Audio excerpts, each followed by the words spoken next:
Praise the Lord, जय मसीह की। मैं स्टैनली मेहकवान, मेरे YouTube channel Hindi Gujarati Bible study में आपका स्वागत है। मेरे चैनल को आज अभी इसी वक्त आप सब्सक्राइब कर लीजिए और परमेश्वर के ज्ञान में आप बढ़ते जाओ। आप क्या समझते हो कि आप परमेश्वर के साथ होंगे तो आपको कोई दुख मुसीबत नहीं आएगी, आपको कोई तकलीफ़ नहीं आएगी, आप समस्या में नहीं फंसोगे, आपके जीवन में तूफान नहीं आएगा। आप क्या समझते हो? मैं बोलता हूँ ऐसा कुछ नहीं है।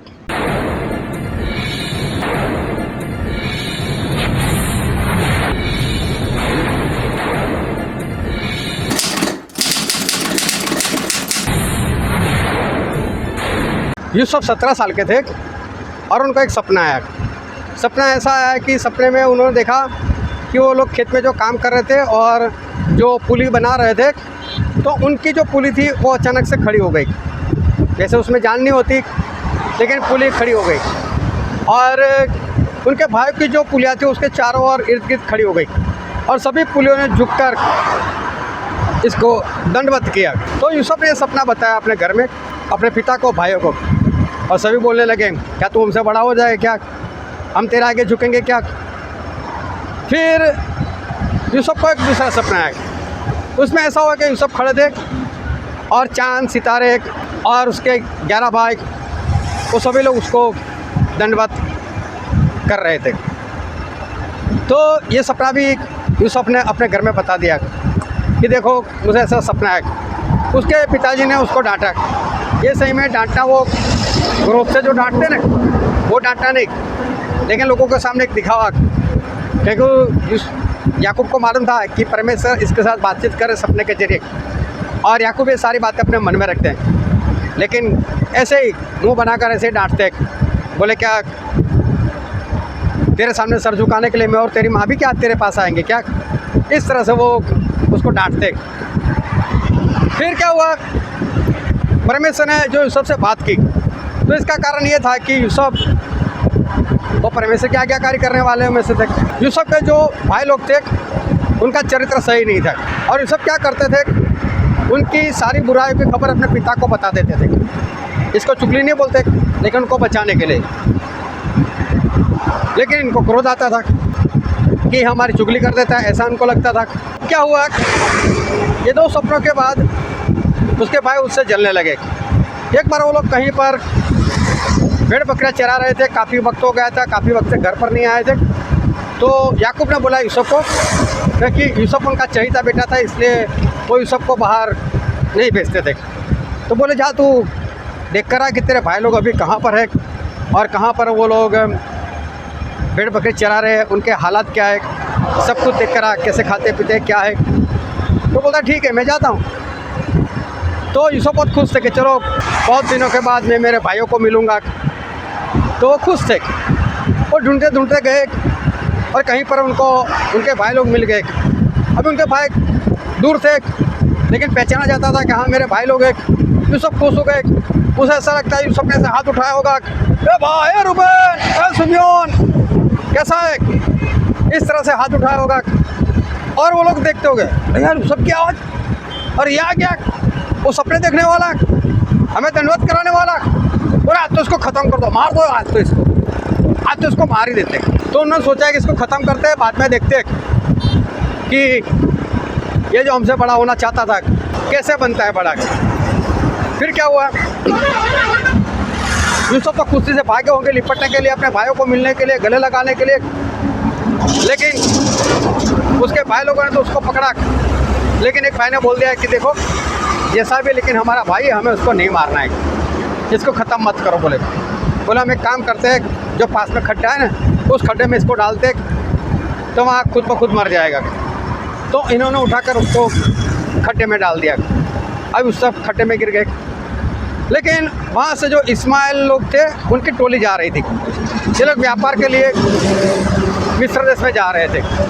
तो इन्होंने देखा कि ये लोग व्यापार करने के लिए जा रहे, तो उस ज़माने में इंसान भी बेचे जाते थे, गुलाम बनाए जाते थे। तो बोला सोचा चलो हम इस यूसुफ को ही बेचते थे, फिर गुलाम बन जाएगा, ना हमको मारना पड़ेगा, ना ही मरेगा, ना इसके खून का दोष हम पर लगेगा, लेकिन वो हमसे बड़ा भी नहीं बन पाएगा। बोले बेच लो। तो इन्होंने क्या किया, इस्माइल लोगों को बेच दिया। उन लोगों ने चांदी के 20 सिक्के तोल कर इनको दे दिए। अभी क्या हुआ, ये लोग उसको यूसुफ को लेकर मिस्र देश में चले गए और वहाँ पर पोटीफर नाम का एक इंसान था जो वहाँ का राजा था फिरौन, उसके जो बॉडीगार्ड होते उनका मुखिया था। उसने देखा यूसुफ बढ़िया दिखता है, हट्टा कट्टा है, चलो घर में काम लगेगा, तो उसको उठाकर खरीद कर अपने घर लेकर आया। अभी क्या हुआ, जब यूसुफ उनके घर में काम कर रहा था, गुलाम था यूसुफ तो क्या होता था कि यूसुफ जो भी काम करते थे उसमें परमेश्वर की आशीष वो दिखाई देती थी। तो उसके मालिक ने ये सब कुछ नोट किया, बोले यूसुफ ऐसा वैसा इंसान नहीं है, यूसुफ तो वो है जिसके साथ उसका परमेश्वर है और उसको आशीष मिलती है, और आशीष तो मेरे घर में आती है। तो उसने यूसुफ को अपने घर का बॉस बना दिया है। और पोटीफर के पास कितना सोना चांदी था वो उसको खुद को नहीं मालूम होता था, लेकिन यूसुफ को सब पता था, उसके पास गिनती रहती थी। मेरे कहने का मतलब कि सब कुछ उसने पोटीफर ने यूसुफ के हवाले कर दिया था। अभी वहाँ पर क्या हुआ कि पोटीफर की पत्नी ने देखा लड़का अच्छा है, खूबसूरत है, बोले चलो इसके शरीर का इस्तेमाल करते हैं और इसके साथ शरीर का आनंद उठाते हैं, व्यभिचार करते हैं। तो उसने यूसुफ को बोला चल आजा मेरे साथ सो जा।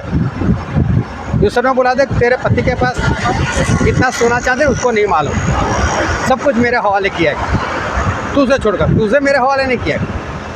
अगर तुझे मेरे हवाले किया होता तो बात कुछ और थी, लेकिन ऐसा तो है नहीं, मैं तुझे नहीं छूऊंगा, मैं तेरे साथ नहीं सोऊंगा। वो हर रोज़ उसको बुलाने लगे, हर रोज़ जय यूसुफ आजा आजा सोते आजा सोते। और एक बार देखा कि घर में कोई नहीं था, यूसुफ अकेले थे, तो स्त्री तो इतनी जोश में आ गई उसने यूसुफ को पकड़ ही लिया। यूसुफ ने सोचा आज मैं फंस जाऊंगा, तो यूसुफ उसने जो कपड़ा पकड़ा होगा निकालने के लिए यूसुफ छोड़कर भागे, बोले छोड़ो जो होगा देखा जाएगा। लेकिन यूसुफ वहाँ से भाग गए। अभी स्त्री समझ गई कि इसने अगर मेरे पति को बता दिया तो मेरी हालत क्या होगी, या तो नौकरों को बता दिया और नौकरों ने मेरे पति को बता दिया तो क्या होगा। वो ज़ोरों ज़ोरों से रोने लगी, चिल्लाने लगी और सारा दोष डाल दिया यूसुफ के ऊपर। वो यूसुफ मेरी इज्जत लूटने के लिए आया था, मेरे साथ सोना चाहता था, मैंने मना कर दिया और देखो भाग गया। मेरे पास सबूत भी है, उसका एक कपड़ा है। जब उसके पति को पता चला, उसका पति क्रोध में आ गया, तो यूसुफ ने ऐसा किया और यूसुफ डाल दिया जेल में। और जेल में कौन सी, राजा की जेल, जहाँ कैदियों को सख्ती से रखा जाता है। और यूसुफ वहाँ जेल में, लेकिन वहाँ जो जेलर था उसने यूसुफ को देखा, यूसुफ बहुत बढ़िया इंसान है, और उसने बोल दिया कहते जेलर तो मैं हूँ, लेकिन जेलर का काम तू करवाएगा, तुझे कोई काम नहीं कर रहे हैं, तुझे सिर्फ निगरानी रखनी है। तो अभी देखो यूसुफ सभी के ऊपर निगरानी रख रहे, यूसुफ को शांति है। उसके बाद राजा के दो कैदी आए, एक तो राजा का खाना बनाने वाला और राजा को पानी पिलाने वाला। मालूम ने कुछ गुनाह किया होगा तो वो लोग भी जेल में आ गए।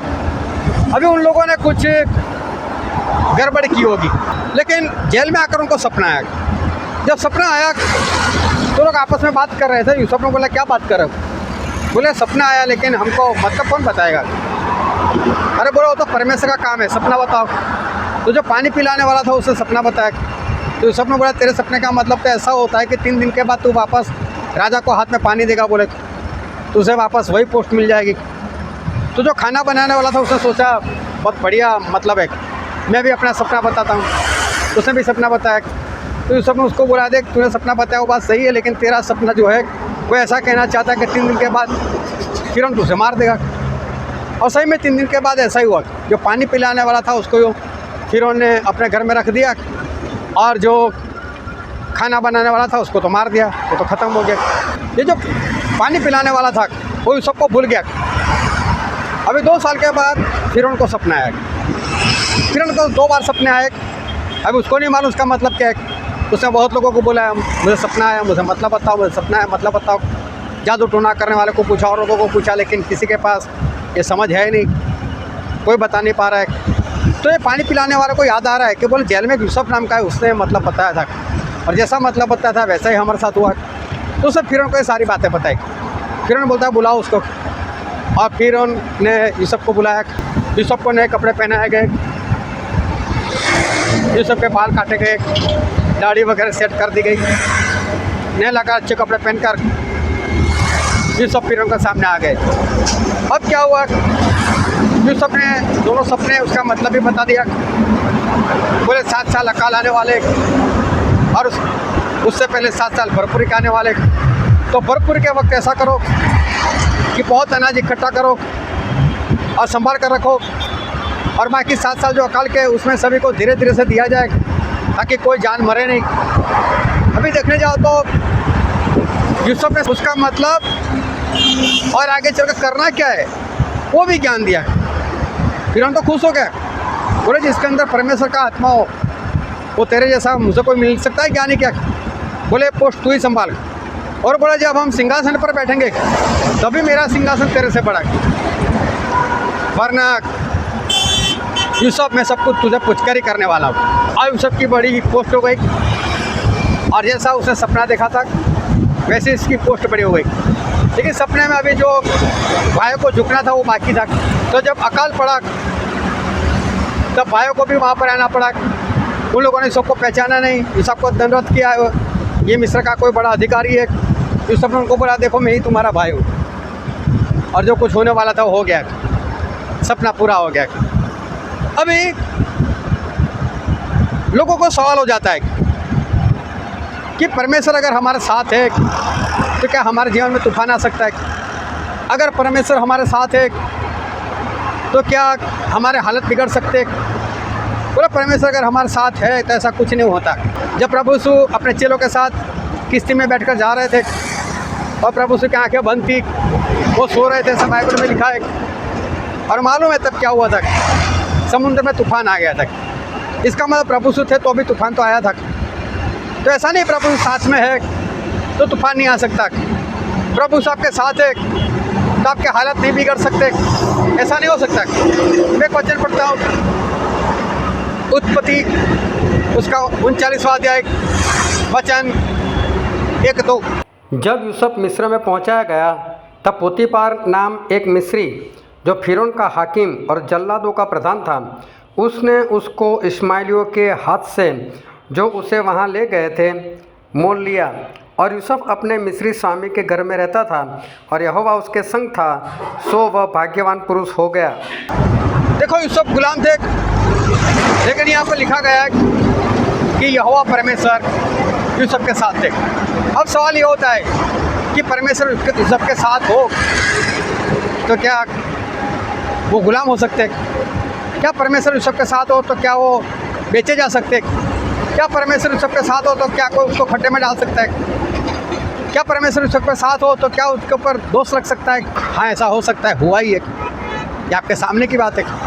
फिर एक वचन और पढ़ता हूँ, इसी का 21वां वचन।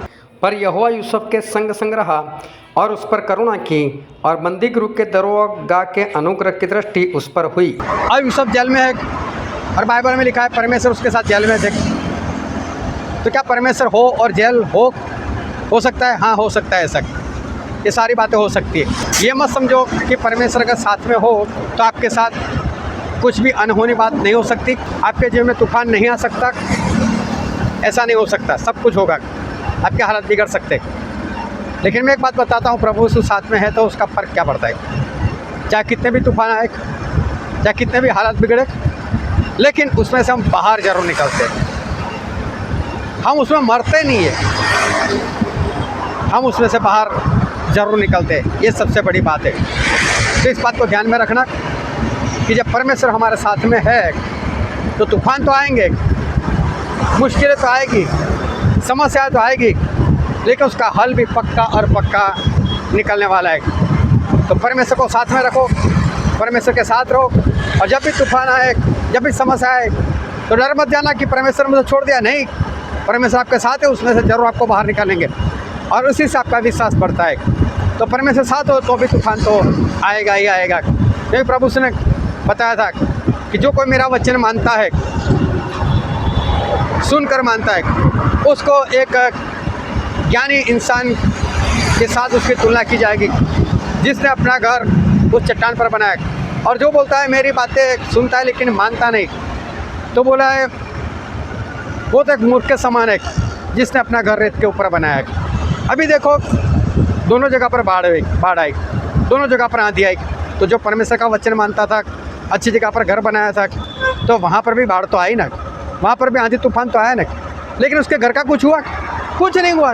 बस मैं आपको यही कहना चाहता हूँ, होगा कुछ नहीं, परमेश्वर आपके साथ हैं, तूफान तो आएंगे लेकिन आपको होगा कुछ नहीं, आप बच जाओगे बस। तो परमेश्वर के साथ रहो और सारी समस्या से बाहर निकलते जाओ, विश्वास में बढ़ते जाओ। परमेश्वर आपका आशीष दे। आमीन।